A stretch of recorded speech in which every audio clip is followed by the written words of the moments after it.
Prepositions को करें अपने वश में। आज के इस वीडियो में इन सभी प्रीपोजिशंस के बीच कोई भी डाउट नहीं होगा, आसानी से आप सीख पाएंगे कैसे इसका प्रयोग किया जाता है। तो एक एक करके सीखते हैं। सबसे पहले है ओवर, और ओवर का मतलब है के ऊपर से। के ऊपर से मतलब ओवर। जैसे मेरे सिर के ऊपर पंखा चल रहा है, तो मेरे सिर के ऊपर, ऊपर के लिए तो जैसे हमारे पास ऑन भी है, हमारे पास ऑन टू भी है, हमारे पास ओवर भी है और भी कुछ है। लेकिन ओवर का ही प्रयोग क्यों करें, इसका क्या कंडीशन है, कंडीशन समझेंगे। जैसे the fan is running over my head. Over my head मतलब मेरे सिर के ऊपर। शहर के ऊपर से प्लेन गया मतलब प्लेन क्रॉस किया, तो सेंटेंस बनेगा the plane went over the city. तो मतलब ओवर का प्रयोग हम क्यों करते हैं, ओवर का प्रयोग हम करते हैं के ऊपर से, मतलब वो ऊपर से क्रॉस हो जाए, ऊपर से चले जाए, टच नहीं हो, बिना टच किया हुआ हो।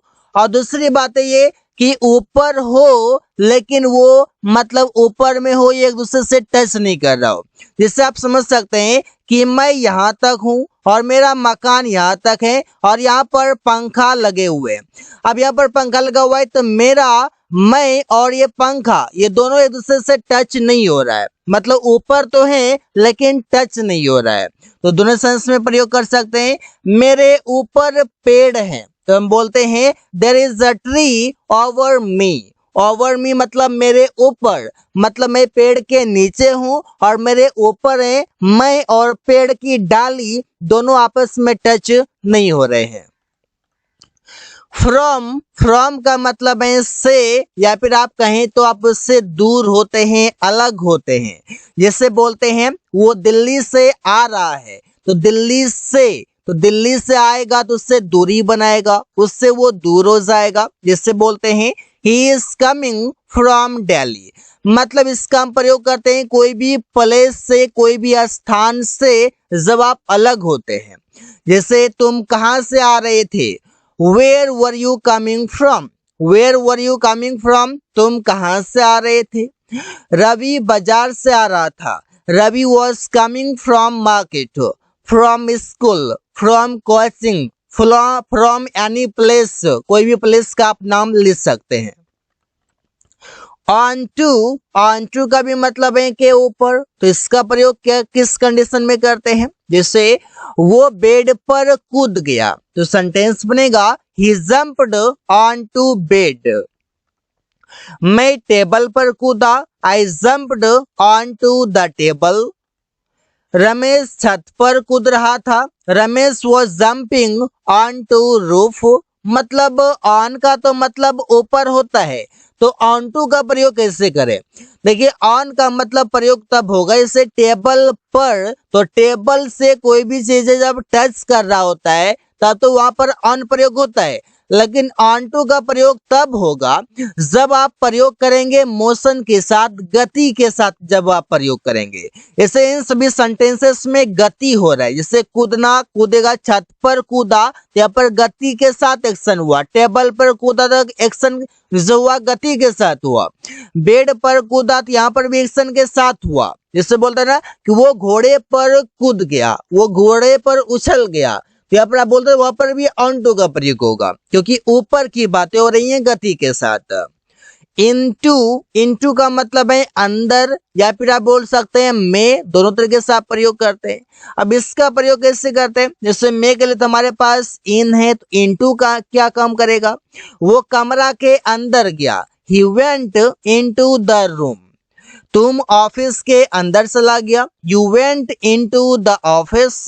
अब इसका प्रयोग कब करते हैं, इसका प्रयोग भी करते हैं हम मोशन दिखाने के लिए, मतलब गति दिखाने के लिए। वो अंदर गया, उसके साथ था क्या, मोशन, गति था, गति का भी यहाँ पर बोध हो रहा है, तभी प्रयोग किया जाएगा इनटू, अन्यथा हमारे पास इन ऑलरेडी है। विद, विद का मतलब चाहे तो हम बोल सकते हैं साथ या फिर के साथ। वो मेरे साथ जा रहा था, he was going with me। मैं उसके साथ काम करता हूँ, I work with him। वे लोग मेरे से सहमत हैं, they agree with me। तो इन सभी के साथ with प्रयोग हुआ है। क्या कंडीशन है? कंडीशन जब भी आप साथ की बातें करते हैं, जब भी आप अग्रीमेंट की बातें करते हैं, उसमें with का प्रयोग किया जाता है। के साथ मतलब किसी के साथ होना, एक साथ होना। अब हम प्रयोग करते हैं आगे अवब। अवब का मतलब है ऊपर, ऑनटू का मतलब है ऊपर, ऑन का मतलब है ऊपर, ओवर का मतलब है ऊपर। सबका प्रयोग अलग अलग कंडीशन में किया जाता है। हिंदी मीनिंग बेशक के ऊपर ही है, फिर भी जैसे मेरा नाम के ऊपर तुम्हारा नाम है, your name is above my name. जैसे हम बोलते हैं मेरे फोटो के ऊपर एक फोटो है, there is a photo above my photo. Condition क्या है? कंडीशन यहाँ पर यह है लिस्ट की बातें हैं। इस लिस्ट को ध्यान में रखेंगे तो कंफ्यूज नहीं करेंगे। जैसे मेरे नाम के ऊपर तुम्हारा नाम है, तो लिस्ट में मेरे नाम के ऊपर तुम्हारा नाम है। जैसे कि हम बोल सकते हैं कि अगर मेरा नाम है 10 नंबर में, या मेरा नाम है 8 नंबर में, या 2 नंबर में, तो तुम्हारा नाम है 1 नंबर में, तुम्हारा नाम होगा 7 नंबर में, तुम्हारा नाम होगा 9 नंबर में। चाहे ये ले ले, ये ले ले, कोई भी आप कंडीशन ले लीजिए। मतलब मेरे नाम के ऊपर है, मतलब पहले तुम्हारा बाद में मेरा।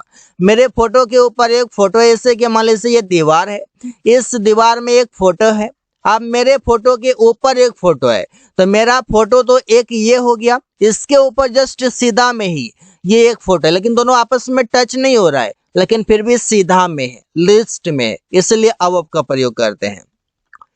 अक्रॉस, अक्रॉस का मतलब है दूसरी तरफ। जैसे बोलते हैं वो सड़क के एक तरफ से दूसरी तरफ दौड़ा, मतलब दूसरी तरफ, एक तरफ से दूसरी तरफ। ही रेन अक्रॉस द रोड। मैं नदी के इस तरफ से दूसरी तरफ तैर सकता हूँ। I can swim across the river, मतलब मैं पूरा नदी तैर सकता हूँ, ऐसे भी आप बोल सकते हैं। सिंस का मतलब है समय से। जैसे वो सुबह से क्रिकेट खेल रहा है, he has been playing since morning। he has been playing cricket, वो क्रिकेट खेल रहा है since morning, मतलब सुबह से। पॉइंट ऑफ टाइम के लिए प्रयोग करते हैं POT पॉट। तुम दिसंबर से अंग्रेजी सीख रहे हो, you have been learning English since December. जो भी टाइम आप बताते हैं, कैलेंडर की आप बताते हैं, जब भी आप टाइम बताते हैं, कोई भी वॉच की टाइम बताते हैं, इन दोनों के बीच अगर जो भी टाइम है उसके लिए आप प्रयोग करते हैं सिंस, या मॉर्निंग, इवनिंग, यस्टरडे, इन सभी के साथ भी आप सिंस प्रयोग करते हैं।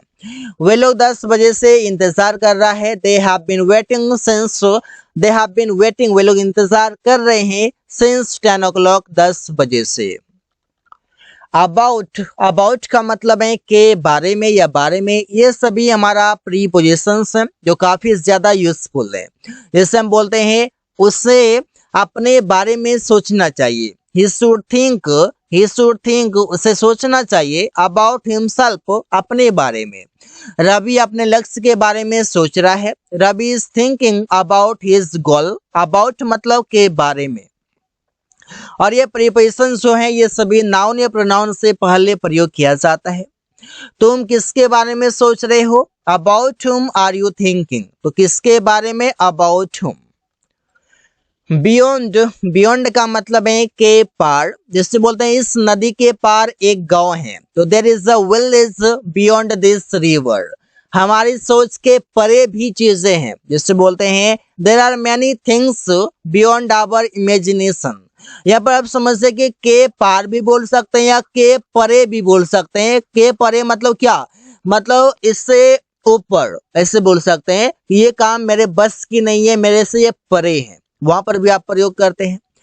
इसके पार मतलब इसके पार एक जंगल है, जिसे बोलते हैं there is a forest beyond it. इसके पार एक जंगल है, there is a forest beyond it, ऐसे प्रयोग कर सकते हैं।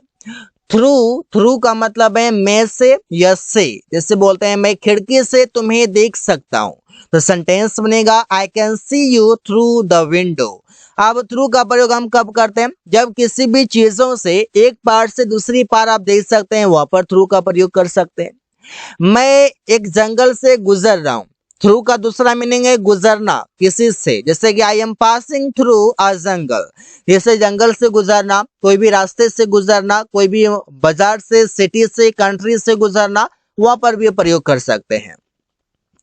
अमन खिड़की से झांक रहा है, अमन इज पीपिंग, अमन झांक रहा है थ्रू अ विंडो, विंडो से, खिड़की से, ऐसे प्रयोग करते हैं।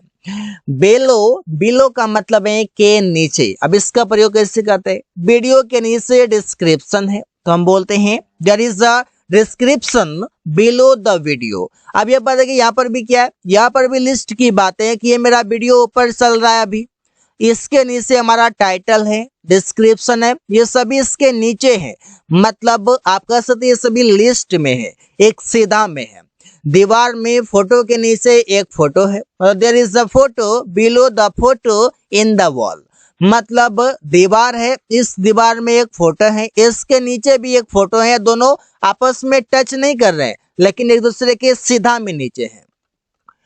एट, एट का मतलब है पर, जैसे तुम दरवाजे पर खड़े हो, you are standing at the door. Ramesh दुकान पर है, Ramesh is at the door, वो कमरे के कोने में सामान रख रहा है, he is keeping the goods at the corner of the room. तुम कमरा नंबर 2 में रहते हो, you live at 2 number room, मतलब जब भी आप एग्जैक्ट प्लेस बताएंगे वहां पर के लिए एट का प्रयोग आप बेझिझक कर सकते हैं। ऑन, ऑन का मतलब है पर, जैसे किताब टेबल पर है, देयर इज, या इससे बोल सकते हैं कि the book is on the table, या फिर there is a book on the table, दोनों तरीके से आप बोल सकते हैं। मैं बेड पर सोया हूँ, I am sleeping on the bed. Ravi छत पर खेल रहा है, Ravi is playing on the roof. यहाँ पर ऑन का प्रयोग करने का क्या लॉजिक है? यहाँ पर ये है कि कोई भी चीजों के ऊपर कोई भी चीज हो लेकिन दोनों एक दूसरे से टच कर रहा हो, उसके ऊपर कोई भी चीजें रखा हो, सटा हुआ हो, ऐसा बोल सकते हैं। इन, इन का मतलब है में, जैसे वो दिल्ली में रहता है, ही लिव्स इन दिल्ली। मैं स्कूल में हूँ, I am in the school. तुम लोग किताब में ढूंढ रहे हो, you are looking for in the book. अब यहाँ पर समझिए इनका प्रयोग हम कैसे करते हैं मैं के लिए। जब भी आपको इंडेफिनिट प्लेस बताना हो, मैं दिल्ली में रहता हूँ, तो दिल्ली में, दिल्ली तो बहुत बड़ा है, कहाँ रहते हैं पता नहीं, स्कूल में हूँ, स्कूल में कौन से स्कूल में हो, स्कूल का नाम भी नहीं पता। आप किताब में ढूंढ रहे हो, कौन सी किताब में ढूंढ रहे हो, मतलब एग्जैक्ट चीजों का पता नहीं होना, वहां पर मे का प्रयोग। और दूसरी बात है, जब भी आप कोई बिग प्लेस की बातें करते हैं, बड़े स्थानों की बात करते हैं, उसके लिए भी मे के लिए इन प्रयोग करते हैं। तो एक ही वर्ड को प्रयोग करने के लिए कई सारे तरीके हैं। फोर, फोर का मतलब है के लिए, मैं काम करने के लिए यहाँ आया हूँ, I have come here for working. वो बाइक खरीदने के लिए जा रहा है, he is going for purchasing a bike. अब देखिए फोर के बाद हमारा यहाँ पर वी फोर आ रहा है, मतलब वर्ब से पहले, मतलब gerund से पहले हमारा फोर प्रयोग हो रहा है। और ये gerund जब भी आता है तो ये हमारा काम कर सकता है कोई वो नाउन का। तो गाइस नाउन के पहले तो फॉर प्रयोग कर सकते हैं क्योंकि फॉर प्रीपोजिशन और प्रीपोजिशन नाउन से पहले प्रयोग कर सकते हैं। रमेश लैपटॉप के लिए रो रहा है, Ramesh is weeping for laptop. For के बाद आप कोई भी नाउन प्रयोग ऐसे आप कर सकते हैं, नो डाउट। ऑफ, ऑफ का मतलब है का या अलग, या फिर आप चाहें तो से, इस प्रकार से प्रयोग कर सकते हैं। जब से का मीनिंग देंगे तो वहां पर अलग का मीनिंग आ जाएगा, जिससे हम बोलते हैं वो छत से गिर गया, he fell off the roof। यहाँ पर से का मीनिंग है मतलब वो छत से अलग हो गया। और यहाँ पर मोशन की बातें हैं, यहाँ पर गति की बातें हैं, गति को दिखाने के लिए ऑफ का प्रयोग करते हैं से के लिए। जैसे तुम पुल से नदी में कूद गया, you jumped of the bridge in the river. यहाँ पर ऑफ द ब्रिज मतलब पुल से, मतलब गति के साथ। मैं पेड़ से कूदूंगा, I will jump off the tree, ऐसे प्रयोग कर सकते हैं। आफ्टर, आफ्टर का मतलब है बाद, जैसे मैं तुम्हारे बाद जाऊंगा, I will go after you. Ravi खाने के बाद काम करेगा, Ravi will work after eating. After के बाद चाहे तो आप नाउन भी प्रयोग कर सकते हैं, चाहे तो gerund भी प्रयोग कर सकते हैं। हम लोग मार्च के बाद वहां जाएंगे, we will go there after March. After March मतलब मार्च के बाद। So guys thanks for watching, that's all for today.